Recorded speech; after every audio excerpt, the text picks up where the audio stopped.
Hey y'all, this is Southern Woods here. Welcome back to another Ages of Conflict War simulation.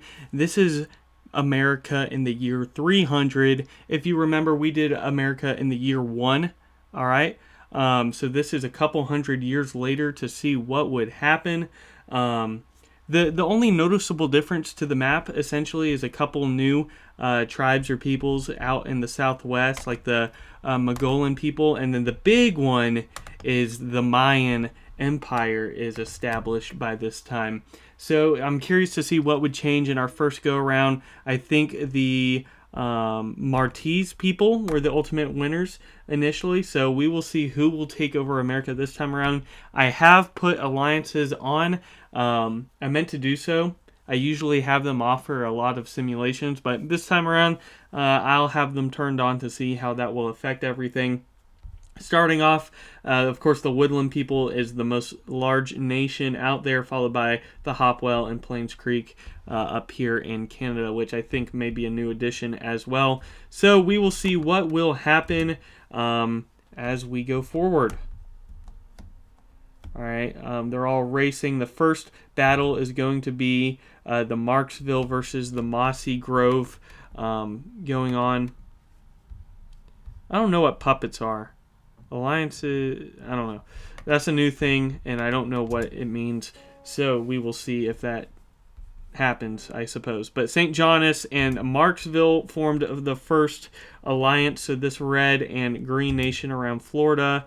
Alliances are forming, as you can see, but there's battle between the Martese people and the Washoe. All right, Martese being the defending champions, I suppose you could say. Marksville became a puppet state of Hopswell.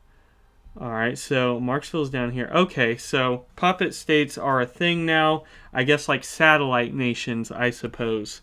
So they're independent, but they're acting under one another. That's interesting. Okay, that adds a whole new element. I like that update. We'll see what happens. That's interesting. How many times will I say that? We shall see. The Martese and Washoe still going at. We have the Zapotec going against the Mayans down here in South America, or Central America, I should say. Then we have the Adena people being surrounded by the Hopwell. Alliances still forming. We still have all 19 nations. No one's perished quite yet.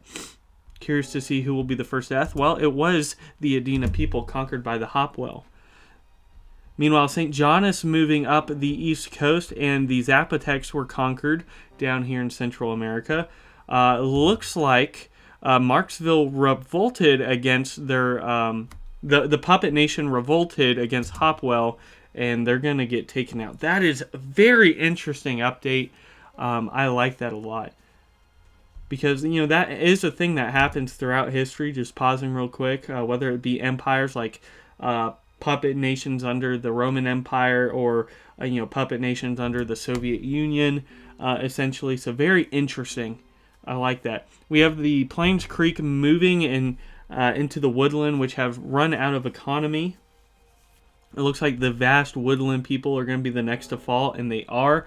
St. John's and Hopwell moving far north to try to race and get that. It looks like they're going to cut off most of the Plains Creek, so that's interesting. We have the Mayan and St. John's people alliancing up. We have 15 nations left. Let's just see what's going on. Plains Creek, obviously the largest up here in Canada, followed by the Hopwell, St. John's. Looking at gold, we have Hopwell being the richest, followed by the Mogollon and Pueblo people. But then let's look at the alliance map, something that we can do now. We have a large alliance.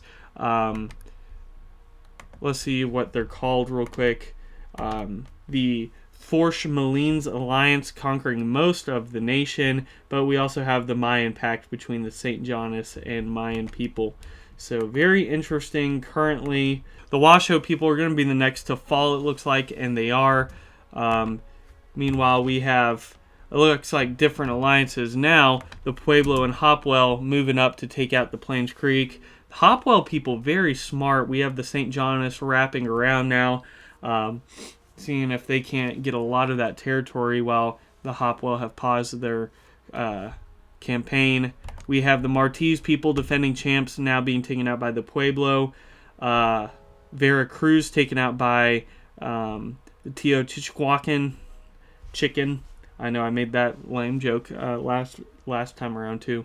We have this big battle between Mossy Grove and the Mogollon people taken out, trying to take the Teotihuacan people out. All right, Mossy Grove going to get a lot of that Central American territory. So let's see, is there still just two big alliances? Yes, essentially there are. The East Coast and Mayan and Caribbean, basically, versus the rest of the country. And the Plains Creek all by themselves. Looks like they're going to get taken out shortly. They still have land up here. They have a lot of land. It's just cut off because the Great White North isn't as exciting usually. But we'll see if they can climb back down and do something. Alright, looks like the St. John's people are going to be taken out. So the Mayans' only ally taken out, and the Mossy Grove going to get a lot of that Georgia, South Carolina, Florida territory. Meanwhile, the Mill Creek were united into the Mogollon people. Alright, so the Mill Creek are no longer. They were absorbed. And the Mayans fall. So the fall of the Mayans. Meanwhile, the Forchmaline united into the Mogollon people as well. So now we only have 5 nations left. Alright, largest being the Hopwell. Alright, the Pueblo, Mossy Grove down here. Coastal Salish is up here in the Mogollon. Looks like the Plains Creek were taken out eventually. Richest being the Hopwell. The only poor one probably being Mossy Grove because they just had a lot of expansion. And we have the Pueblo coalition between the Hopwell and Pueblo, and then everyone else is on their own currently, but that can change very quickly, as we all know. We have the Coastal Salish being taken out, so we have 4 nations left, and everyone turning on Hopwell currently, or at least that's what it seemed like for a second. The Mogollon people just fell, collapsed, big time. Hopwell had to move up north, their capital way up north. Very interesting what's going on now. The Mossy Grove people have collapsed. They had to escape into former Mexico or future Mexico. They're out. So it's the Hopwell versus the Pueblo. What will happen? The final war? Hopwell, man. They played very interesting, very smart this whole time, and it looks like they're going to get rewarded here any second. And they are. So the Hopwell people, or the nation of Hopwell, I guess, in this circumstance, are the winners here. So very interesting how that turned out. Again, it was very cool seeing a puppet nation form. I don't know how rare or common that is in these simulations, but yeah, if you want to see me run this up through history, year 500 is what I have planned next. So we will see how that differs. Some new players on the court. Like if you like this video, subscribe if you want to see more simulations or outdoor videos, food reviews, and without further ado, y'all, Southern Woods out.